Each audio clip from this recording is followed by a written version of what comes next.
going on, guys? Welcome back to the You Know Birds podcast. I am here with at least 2/3 of the Bell and the Bird crew. We have Vince and Tyre are in the house today.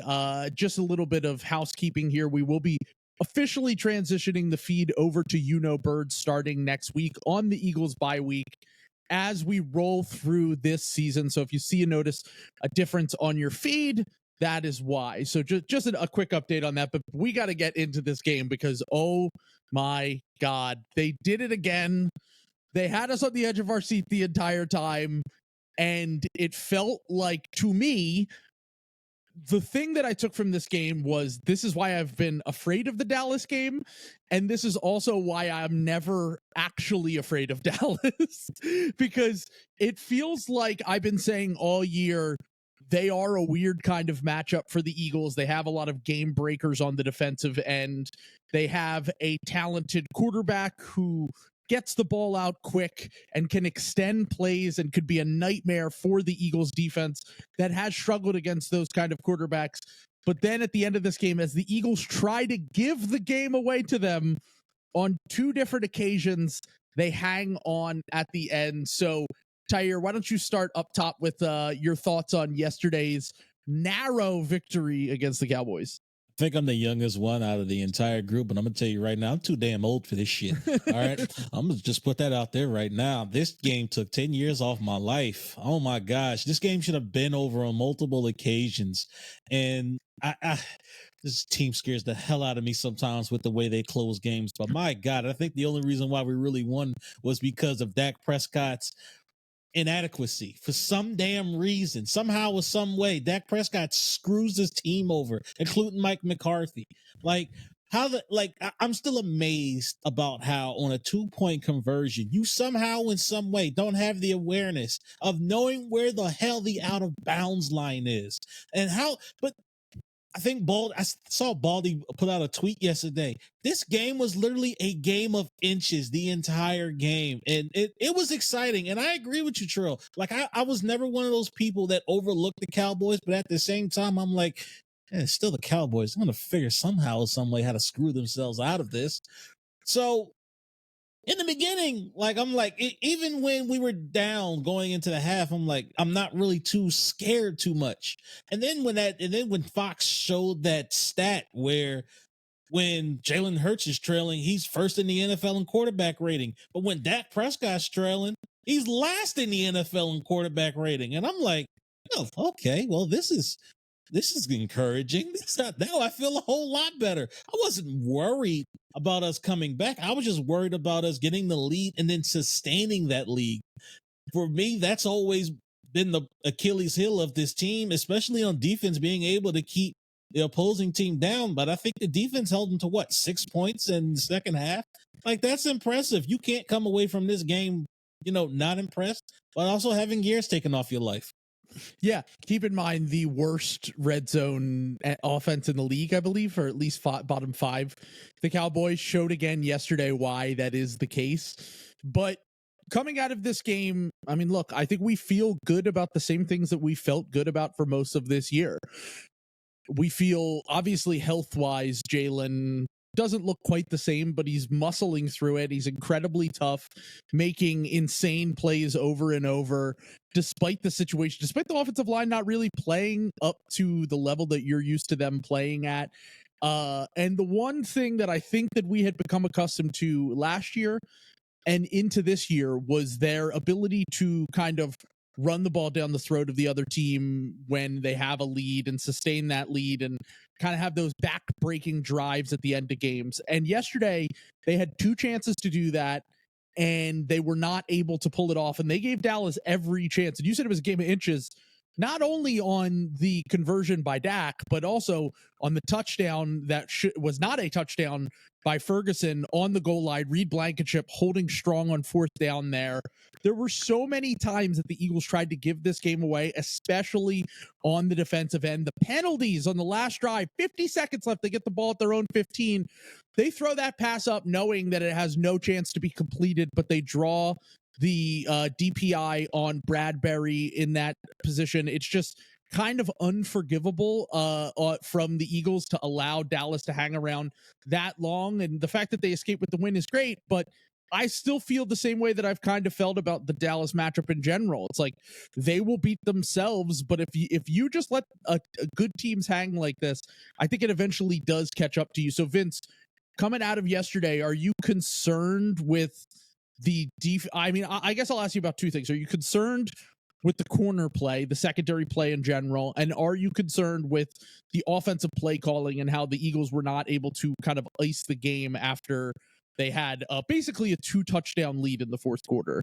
Yeah, so from the defensive standpoint, I mean, it's such a fascinating thing to think about this team, right? Because so many times we talk about them all the time. Oh my God, what's going on with the defense? To get beat in the secondary, part of it's been injuries. Like CeeDee Lamb at 191 yards yesterday, 191. They only scored 23. Like it just feels like for whatever reason, it's this bend but don't break, which we've seen over the years from time to time with this team. Like they've just continued to play like that. And it's good enough. I mean, look, score the points, man. Like that's how this whole league works these days. That's how the Eagles want to play for the most part.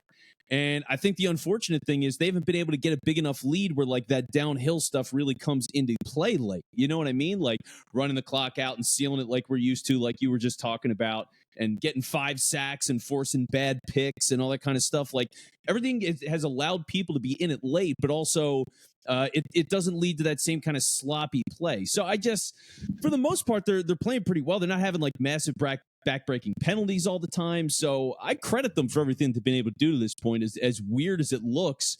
And we'll have a couple more great teams to play against to see how they hold up there. But for now, it's good enough to be 8-1. I got to give them some credit. And like for the offensive side, I think the most fascinating thing the last couple of weeks has really been Dallas Goedert more than anything. And I know A.J. Brown is killing it, and that gets a ton of love and naturally show. So the guy's got over 1,000 yards.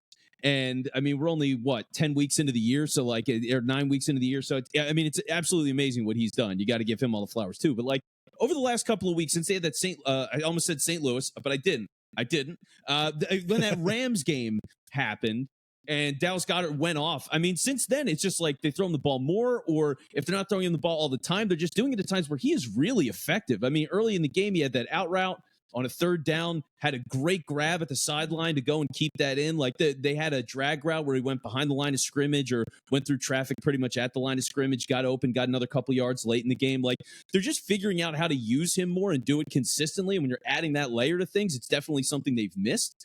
And so to see that kind of rhythm, I'm feeling better about the offense, honestly, than I have in a while in terms of taking a leap. And it's just a question of really how far can they push it. And he was playing so well that Dallas thought, let's take him out of this game and put him out for a month. So we did get the news today that Dallas Goedert will be out for the next month. And obviously, as they continue to this tough stretch, which we thought the tough stretch was going to start last week. And it ultimately ended up starting in the Jets game because the Jets obviously steal that game away. But the Eagles are 2-0 during what we perceived as the rough stretch with the Dolphins and the Cowboys. And now they're heading further down the road. They're looking forward. I'm definitely concerned with the corner play because I know that Bradley Roby, who has really only played 1 or 2 games for the Eagles so far this year, was out of the game yesterday, but Ricks is completely unplayable in the slot. It took Darius Slay going to Sean Desai and being like, hey, if they put Lamb in the slot, I'm guarding him at the end of yesterday's game. And that's something that I think could continue to be an issue. It's not like Roby is a massive upgrade over Ricks. He might just be slightly more playable. I would like to see them use Byard a little bit more in the slot if they can't figure out something, because that's something he was able to do at times in Tennessee. And he finally had a big play yesterday, getting a tackle for loss in the backfield. But there are definitely some concerning things about this defense, and it seems to be the same things kind of over and over again, where they can't, if the front four doesn't get pressure, there's going to be someone open down the field. These corners are either getting beat on plays, or they are, like Bradbury yesterday, just completely giving up on a play that ended up being, a huge conversion for the Cowboys late to Lamb once again. And it just feels like over and over, these same kind of issues pop up. Now, I'm not really certain what the remedy is here. I know we've talked a lot about them not really pressing in coverage. We've talked about them kind of not really blitzing a lot. Dak is generally not a guy you want to blitz. If you look at his numbers, he's always incredibly successful against the blitz. Yesterday, they only blitzed 5 times, and he actually struggled during those, but I think that was because he wasn't expecting those blitzes. They were kind of disguising the blitzes and the looks that they gave him. And I'm not really certain what the remedy is on the defensive end, but if the front four can't get pressure, it feels like this defense is a complete house of cards because the corner play's been so bad. So what do they even try to do when they're facing these more elite quarterbacks? Because we never, other than Sam Howell, who's Tom Brady against the Eagles, we usually get it with these kind of Dak, Mahomes, top 10 guys that can read a defense, can get rid of the ball quick, can extend a play. What can you do? Do you think that it's like a process thing where like it's bad from the jump, or you just think it's like a great player making a great play? Because a lot of Dak's great plays yesterday was because he was able to escape the pocket and actually extend the play and find someone downfield. And, look, that happens from time to time, but I feel like I'm less concerned about that and more concerned about the fact that like these guys are just getting absolutely dusted one-on-one, and that is not going to be sustainable when you get further into the playoffs. I think me and Terrell, me and you was kind of getting into it in the Discord. We were talking about the secondary play yesterday, and I don't know. I've been a supporter of Sean Desai and his play calls and how he's led this defense, but now I'm starting to question a couple of things. I mean, I know James Bradbury and Darius Slay aren't necessarily the same nimble DBs that that they've been over the course of their careers. Of course, they're going to get older. They're going to get slower. But at the same time, I do expect wisdom out of those two. And the fact of the matter is, I'm not getting that. And for me, that's frustrating. Because if you guys are going to give up these kind of big plays like that, to be honest with you, I would rather have Keely Ringo and Eli Ricks on the outside and take my chances with those two over the fact of, just by the way, Slay and Bradbury just been getting hooked this year. I mean, it's something that I'm not used to seeing. And going back to what you were saying earlier about why, this defense necessarily isn't working. I mean, quarterbacks are getting it out their hands because they know we have a ferocious front four and that they don't have a whole lot of time to hold on to that ball. But if our corners continue to play 7+ yards off of the line of scrimmage, what do you think offensive coordinators are going to start telling these receivers? Hey, quick slants, quick outs. Let's get the ball out the quarterback's hands. That's how Sam Howell got to look like Tom Brady 2 times against us this year. That's how Dak Prescott got to throw for close to 400 yards against us yesterday. Like, it's absolutely ridiculous. You've got to change up the strategy somehow or some way. And I don't know if it's the players or if it's Sean Desai deciding whether or not play by play that either you play off or you play press coverage. But my God, please start playing a little bit more press coverage, especially if you notice that the ball is coming out quickly. Make the quarterback hold on to that ball just 1 or 2 seconds more is the difference between a pressure and a sack, and forcing the offense to play into the defense's strength, which is the front four. You're going to continue. These things are going to continue to happen until the strategy in the secondary is changed. And it's for me, it's growing frustrating because it's more common sense than anything else. Vince, any thoughts on that? Yeah, I mean, look, these guys are old. They've been hurt a lot. And the truth is, for a lot of the players they have, I mean, they just don't have truly dynamic guys right now, or they're incredibly unlucky. I mean, it's one of the two. Like, you're not getting a lot of picks. You're not seeing a ton of, like, miraculous tipped balls. Byard's new, so that's going to take some time. Reed Blankenship is a great surprise. He's a good player. Is he an elite player? I'm not going to say that. He's a good starter. Sidney Brown is a 3rd-round rookie that's getting a lot of time. Eli Ricks is an undrafted rookie that's getting a lot of time. I mean, they've also got a lot of nobodies out there, and I think there's something to be said for that. I mean, the fact that these guys are at least playable to the point where they're not getting absolutely gutted for like 50 points like they're playing the Dolphins every week, and they slowed the Dolphins down. So I think there are times where you have to give these guys credit. I mean, what are they going to look like after the bye for these older guys, especially, and guys like Byard gelling? What are they going to look like against Kansas City? Kansas City, I think, is a great test just because their receivers suck. I mean, they really, outside of Travis Kelce, there's nobody that you look at and go like, oh no, what are they going to do about this guy? So like, if Mahomes is torching them all the time for, even the stuff like they've been doing, it's a lot of short yardage, 5 yards, 7 yards, 9 yards, 12 yards. Like if they're doing that kind of thing over and over again, and these guys are getting beat by like Rashee Rice, there's a problem. I mean, there's definitely a problem then. For now, I'm going to give him a little bit of the benefit of the doubt because again, it's just like every week, it's a different set of guys. You just never know who's going to be there. Yeah, I mean, look, I think Kansas City, of any team that's going to make the playoffs, has by far the worst receiving core in the NFL. Like, I mean, even last year they had Juju, they had, they had something that they could rely on. And this year, there's just nothing that they can really go to. If we come out of that game and they're getting picked apart again, that's where you really have to sound the alarm. And at this point, I think it has to be either has to be some sort of switch up in scheme, or like you said, like playing press. I know that they always talk about they don't want to give up the big play, but like Dallas completed the most 15-yard throws that they have all season last year, and they like to play in that intermediate part of the field. They're not going for big plays on every play. This Dallas offense is kind of their bread and butter, is kind of you dink and dack you up the field, if you will. And that is something that is we've talked about being a strength of this defense, because they don't give up the explosive plays. But also it's another thing we talked about where it's like they don't really cause turnovers because the quarterbacks aren't ever in a position where they have to make a throw down the field, which could lead to more variance, or they feel like if they're not under pressure or they're able to escape the pocket, they're not making those same mistakes. And I think as you go on, you need guys to make plays, whether it's the defensive line, the secondary, whatever. You need these guys to make plays. And I actually think outside of Nakobe Dean, and I know John's not here because Nakobe Dean had a terrible game yesterday. Yes. He had an injury, but an awful game for Nakobe Dean. And John might have actually been cooking on that, so I'm glad he's not here to take a victory lap.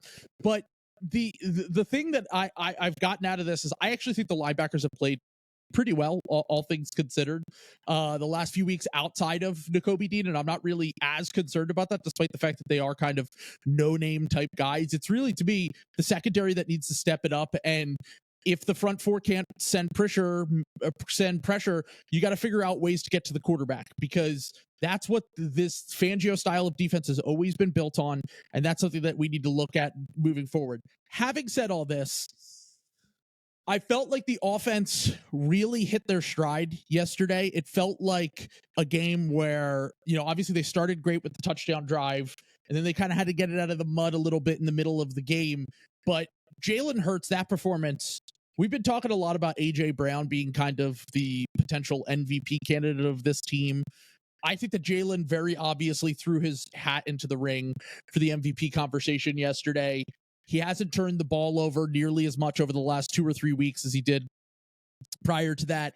And he has now had, I believe, 7 touchdowns and 1 turnover in the last 2 games. He is second in the NFL in total touchdowns so far this year, and only behind Josh Allen, funny enough. But the reason I bring this up is because he's playing through an injury right now. And we talked a little bit about AJ's case for either offensive player of the year, and I think it's going to come down to him or Tyreek Hill, honestly. And with the Dolphins falling down the standings and AJ and this offense continuing to rise and get better every single week, I think he's got a legit shot. The Eagles being the only 8-1 team, only 1-loss team in the NFL, I think he's got a legit shot. But Hurts probably sits in third for MVP right now.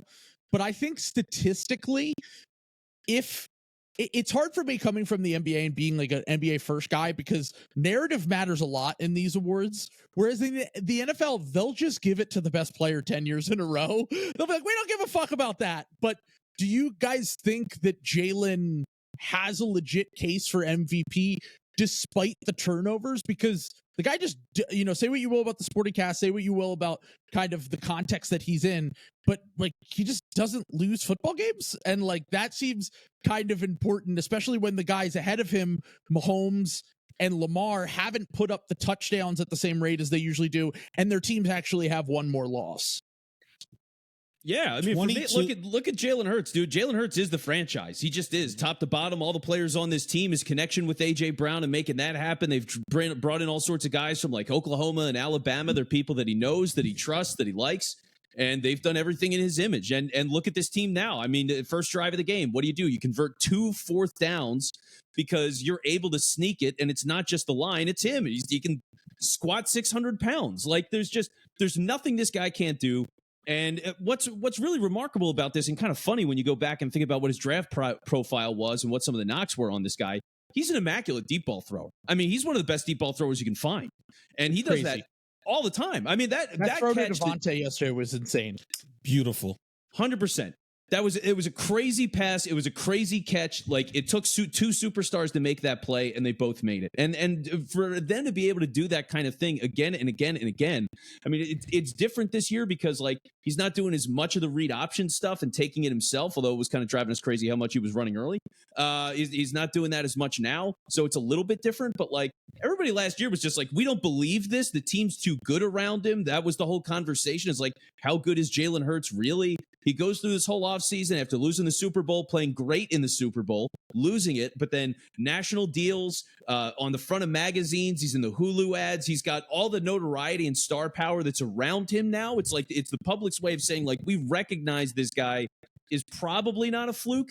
And for him to follow up this way and have a great year, it's just like, he's the real deal. He's here to stay. So, yeah, I think he's absolutely got a great case. 22-2. That is his regular season record for 2 seasons. 22-2. This actually, team is. If you extend back even further, it's 25-2 in his last 27 starts in the regular season. Even more impressive, and with 12 straight wins against teams with winning records, which is all the more proving my point. This guy is the real deal. Honestly, I think it was a crime for him not to win MVP last year. I think it was absolute buffoonery that he just misses one game and it is completely eliminated from the MVP candidacy race. I was pissed. But anyway, this year, yeah, absolutely. I mean, Quez Watkins, I'll never forgive you. Oh, my God. Sorry, don't get me started on that. But, yeah, okay, so in the beginning of the season, yeah, he had a little bit of a turnover problem. I think the entire team was still trying to find its footing. But just look at what he's done over the past couple of games. And it just seems, I don't know, guys, it just seems to me like this injury has brought out the best of him, which is a little crazy to think about because healthy-wise, he's going to try to scramble out of the pocket. He's going to try to make a play regardless. This injury has forced him into the pocket and forced him to become a pocket passer, not just a pocket passer, but a really good pocket passer. I mean, he's trusting his offensive line. He's going through his reads. He's scanning the field, reading the defenses. It's for me, it's just impressive, especially considering how he started off his career where he could barely throw the football, one read, gone. And just look at the progress that he's made over the course of his career. Like, it's absolutely astounding. Absolutely. His name should be. Matter of fact, he should be in the lead for MVP. There's really no other quarterback that's doing it like him, and that has done it like him over the past, what'd you say, 25 starts? 27 starts. He's 27 starts. Like, that's ridiculous. And by the way, you know what it takes for the Eagles to lose a game with Jalen Hurts at quarterback, other than an otherworldly performance from Patrick Mahomes in the Super Bowl, is Quez Watkins' multiple fumbles, is 5 turnovers from the offense in the Jets game. It is outlier shit that doesn't happen every single week. And it's a reason why they've had this sustainable formula of winning over the last few years. And they can win in any kind of way. We've talked about it over and over and over again. But just kind of bring up your point about that. When this guy faces adversity, and like we said, he got banged up, he got hurt. Since the Jets game, where he really had his worst game since he's made the leap, I think we can all agree on, in terms of decision making, in terms of the bad turnovers that he had in that game, he has completed 74% of his passes, 279 yards, 2 touchdowns, 1 interception. 76% of his passes, 319 yards, 4 touchdowns. 74% of his passes, 207 yards and 2 touchdowns yesterday. So you're talking, and plus a rushing touchdown in I think all of those games. So you're talking about a guy who is going to end up leading the NFL in total touchdowns by the end of the year, I believe. You're talking about a guy who's probably going to go into the playoffs with 1, maybe 2 or 3 losses at the most. And you're talking about a guy who has been kind of the backbone of this team ever since he made that leap just over a year ago as a passer. And maybe narrative doesn't matter as much in the NFL as it does in other sports when it comes to this stuff. But what he said in the press conference yesterday, in the post-game interview yesterday, like, he is going to go down forever as one of the greatest Philadelphia athletes just because what he means to this city, what this era is going to end up meaning. And look, they're 8-1 for the second straight year.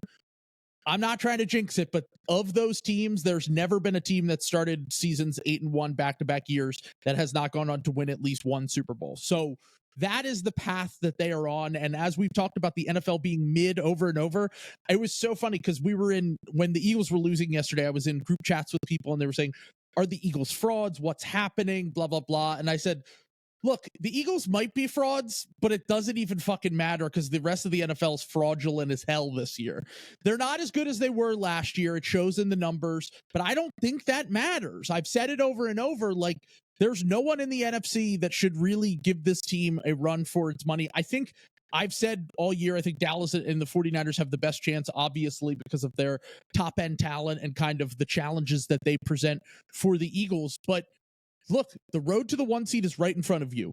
Win a few of these games upcoming on the schedule, and that end of the schedule is going to be so easy for them now. You have the tanking Cardinals. Daniel Jones is out for the year for the Giants, and you have 2 games against them. You can basically cakewalk your way into the playoffs. So come out of these next few games with 3 of 4 wins, and there's no way that the Cowboys can catch up to you. There's no way anyone except for maybe the Lions can catch up to you, and I think they're a little bit fugazi too. So I'm saying everything's right in front of Jalen Hurts to win every MVP. Everything's right in front of AJ Brown to win Offensive Player of the Year, and everything's right in front of the Eagles to take that 1 seed and really grab it by the neck, because every other team that we view as a legit threat has 3 losses now. And if that's the case, then there's no reason that they shouldn't be the 1 seed come January.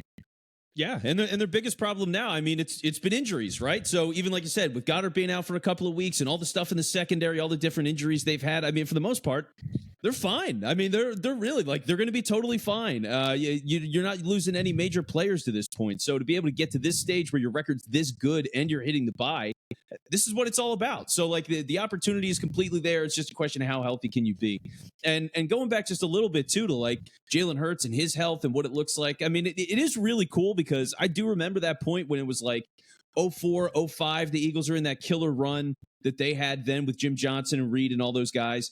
And remember the changes in Donovan McNabb being a scrambling guy, running around, being wild, making these big plays, and then saying, hey, I'm getting hit a lot. I got to go to the pocket. I got to be disciplined. Watching him walk off the field yesterday, Jalen Hurts, with a knee brace and like a flak jacket and all this kind of stuff, it just looked like watching McNabb. And, I mean, he's got all the intangibles McNabb could never have in his life. So when you think about the kind of guy that Hurts is, and he's a better, more accurate passer, I mean, it's just unbelievable what he's able to do. So, I mean, you think of that kind of potential. I've thought about that before with Hurts, but I really felt it again yesterday. And look, I'm one of those people who's willing to admit they're wrong. I will give credit where credit is due. I will give my flowers to Brian Johnson. I was very critical of him in the beginning of the season. And I do see progress from our offensive coordinator. So, look, I like the play calls now. They make sense. He's putting the players in the best position for them to make plays. And I that's all I really wanted. That little that he had to Dallas Goedert yesterday, he was cooking on that one. That was nice. Yes, I totally agree. All right. And he did something yesterday that I really wanted him to do, and that was I wanted him to just stick with the run. I believe the Eagles ran the ball 33 times, and I think they had just over 100 yards. No, and percentage-wise, I believe that equals out to like a little over 3 yards a carry. But he stayed with the game plan. He stayed disciplined. And for me, that's all I really needed and wanted to see out of Brian Johnson. And you know what? I'm giving credit where credit is due. We even saw Rashad Penny yesterday. Oh my God. Vince's guy. We Good saw 6-7 yards. Vince, why are you laughing? Why are you laughing about the Brian Johnson thing, though? I heard first off, you it sounded like Tyre was being held hostage and forced to read from a card as he's complimenting the offensive coordinator for doing a good job. I'm really sorry for my take that I meant. Like, it was like you're mourning the take more than like celebrating the offensive coordinator doing well. So I thought that was really funny. Take pride in my takes, Vince. I take pride. All right, yeah. I stand on my takes. If the tanks don't do well, then I feel hurt. Clearly. No, I hear that. And like, hey, my take is Penny sucks, to Troll's point. And I think that was one of the interesting things about this game. I mean, look, they're at a point now, like Albert O was active and getting a couple of snaps. Penny was out there. He got a couple of snaps. He was a kick returner. I'd like just the kind of things they're doing. It feels like they're getting to a point now where they feel comfortable enough with the offense and just where things are. They're like, all right, let's experiment more. Let's try some things. Let's get some fringe guys, see what they can contribute, really give them some game reps. The end around that they did where Swift was a wide receiver and then they pitched it to him and Gainwell was the lead blocker. That was like an awesome, fun change of pace play. It was really successful. So like, it just felt like they were a lot more comfortable with everything that they're doing at this point. Brian Johnson is a lot more comfortable and they're figuring it out. I mean, if I was going to be critical of one thing, the one thing that really pissed me off more than anything was pretty subtle. But in the last minute or so of that game, I mean, the Eagles have first down. It's been a change of possession. They had to call a timeout. And and you're like, why are you burning a timeout when you're just running the ball to kill clock at the end of the game here? Like that, it just didn't make any sense. And then with how chaotic things got. AJ Brown in motion and Swift runs into him and fumbles. I was like, this is I will say it reminded me of the Jets game a lot in that every time I felt like they were about to pull away, they just handed the ball they tried to hand the ball to the Cowboys and they weren't able to take advantage of it. That was the only frustrating part of the offense to me yesterday. Otherwise, the end of game execution was really it for me. Brutal. It was brutal. And it honestly, that AJ Brown hit was so bad that I swear to God, I checked the box score to see if he got credited for a tackle. I thought he knocked Swift out. I thought Swift got a concussion and was just knocked out cold because he ran into him so fast. Because he just went he went limp, but then he somehow got the ball back. Yeah, that was crazy. Steen, who we're building a statue of for that. That's our guy. Rough start, but he figured it out. So happy for him. So but like other than that, I mean, they did a really good job. It's just, they definitely have to be cleaner. They definitely got a little bit lucky there. Like Dallas did give them a hell of a shot and had every chance to win that game. I mean, you think about that. You think about Washington not going for 2 at the end of that game and instead going to overtime. Like there's just been a couple of times where they've gotten away with one, and that's okay. Like they're playing a good schedule. They're overachieving at this point. We still don't like. Does anybody think they've played like a true? I mean, maybe Miami's the best example of like a dominating game. I mean, it's like start to finish. No, they're playing elite even football. Hurts said it in the post-game interview. He said we haven't played a beginning to end game that we feel good with, but we always find ways to win. And like, look, that is something that we've talked about, the importance of that. That's what the Chiefs always do. That's what the Patriots always do. I get it. But you would like to see them put together one solid end-to-end game where you're not concerned on the edge of your seat in the fourth quarter. Because Miami, look, we can act like we weren't concerned. They threw a pick in the end zone when they were down 2 scores with 6 minutes left in that game or whatever it was. They had their chances as well. So like, I would like to see them continue on this pass offensively. By the way, they're 3rd in the NFL in total yards right now per game. I'm sorry, they're 2nd in total yards. I think they're 3rd in points. It might be the other way around. I can't remember. But either way, they have a top 3 offense in the NFL right now for as much complaining as there's been about Brian Johnson. They figured out some things that they really struggled with early in the season. And I think that they're going to continue with that momentum going forward 100%. And the last thing is just Dallas.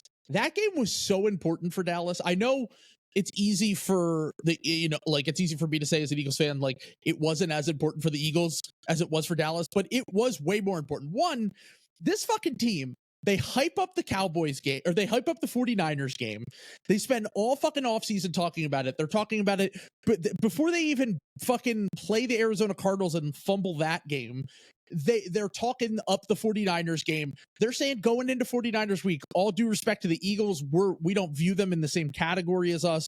The 49ers are in our class. And by the way, you were right. You both have 3 losses now. So congratulations on that.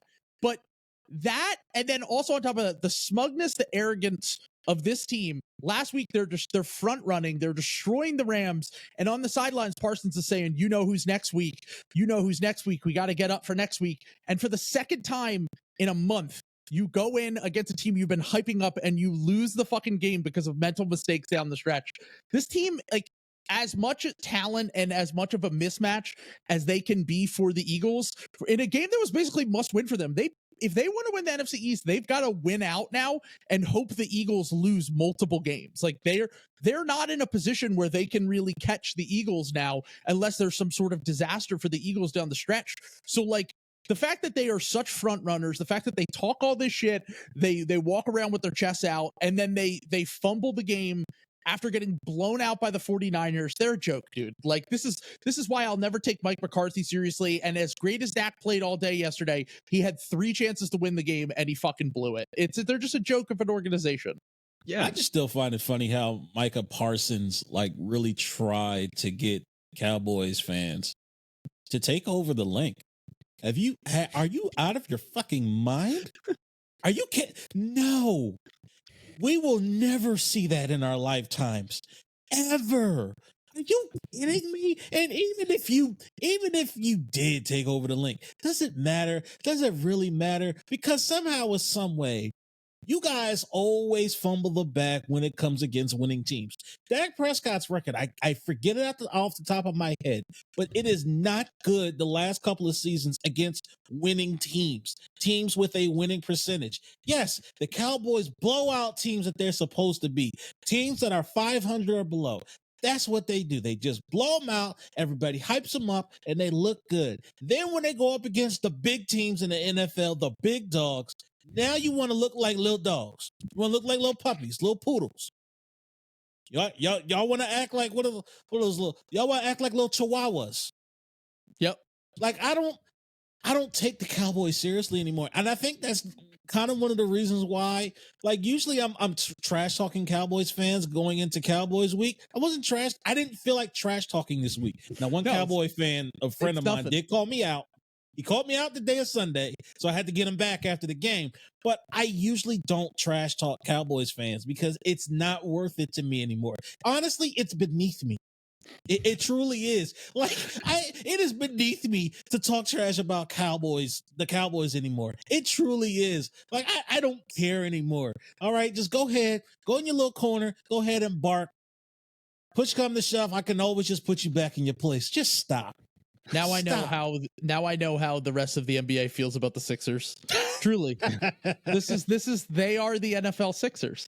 It's just like, yeah, do whatever you're going to do in, for them it's October, for the Sixers it's, December and January. We'll see what happens when it comes down to these games and when they really count. And yeah, I mean, they're a joke, dude. They're an absolute joke. I hope that the Eagles end up sweeping them this year because it would be great just to cruise into those last few weeks, not having to worry about the division, not having to worry about the 1 seed. But I still do think it's going to be a tough matchup just because of the things that they can exploit with the Eagles defensively. They've had success with that over the last 2 games. People were talking about Dak and how great he played yesterday, and he was awesome until the 4th quarter when he kind of shit his pants down the stretch. But I just want to say, did anyone watch the Eagles play against the Cowboys last year? Because Dak threw and even different defense, different defensive coordinator, all that shit. Dak has always been lights out against the Eagles in the regular season. This is what he does. He's incredible until we get to round 2, and then in round 2 he'll just shit all over himself like he usually does when the lights are bright. So I can't say that I'm really like I said, I've always felt like this matchup was a weird matchup for us. I didn't feel great about it, but the Cowboys proved who they are and who they always will be as long as they have this coach, this quarterback, that owner, and not afraid at all. And I'm very much looking forward to this second matchup back in Dallas in a few weeks. Yeah, and real quick, it's going to be magic. I mean, you think about it, right? I'm gonna yell at Tyre is all this is now. Yeah, I mean it's but yeah, it's fast because with Dallas, like it really is the owner more than anything, right? Because like when you talk that much, the way that he does it publicly, makes a big stink about everything. You just get to this point where what happens is you're setting false expectations constantly. And when you get to this point of we're expecting to win, we're so great, we're going to do all this stuff from that mental standpoint of like, oh, well, we thought we were going to do that. Now we're not. It's a panic when like you should go into that game going, oh, this is one of the best teams in the league. Anything can happen. And we're just hoping to be there late in the game and make the most of it. It's just it's a weird way to set yourself up for failure again and again and again, but they always do it. And you're right, Trill. Like they are the Sixers. They never make it past the second round. So it is what it is. They'll never figure it out until Jerry's gone. And real quick, Trill, I think you alluded to it. Like the Cowboys needed this game a whole lot more than the Eagles did because going into the game, I believe the Eagles had a 1.5 game lead in the division, and now they're back 2.5 games. Like that's pretty significant, especially if they're trying to win the division and have an easier path during the playoffs. Because the reality is this: in 4 weeks' time, I believe the Eagles face the Cowboys again. And if they lose to them again, not only does that puts them further back in the division, but now like that lowers your seeding in the playoffs. So they really needed this game a whole lot more than the Eagles did. Honestly, and I'm not saying they should have lost, but the Eagles could have afforded to lose yesterday to the Cowboys. Yeah. They had a whole lot more to lose, the Cowboys, than the Eagles did. And for them to lose like that, the way they did, it's got to be deflating for them, especially Absolutely. down the stretch. Yeah. I mean, it's honestly, it was when the pressure's on, when the games matter, this will always be who they are. Like, I mean, they've had 2 games this year that were against real opponents. They lost both of those games and then they fumbled another one. They'll always be the Cowboys. And I'm genuinely, I cannot be afraid of a team that is as comical and as just constantly tripping over themselves as much as they do. So thank you, Mike McCarthy. I have a famous tweet in NFL Twitter that says Mike McCarthy covered in sweat, hovering his finger over a button that says lose game. And he did it again yesterday. The Eagles gave him every opportunity and he still couldn't pull it off. So thank you, Jerry, for hiring Mike McCarthy. Thank you for being a clown show of a franchise, and we'll see you again in a few weeks. This was fun, and I hope that next time we'll be victory lapping the Eagles, defeating the Cowboys again and cruising their way to an NFC East title and a 1 seed for the second straight season. Peace.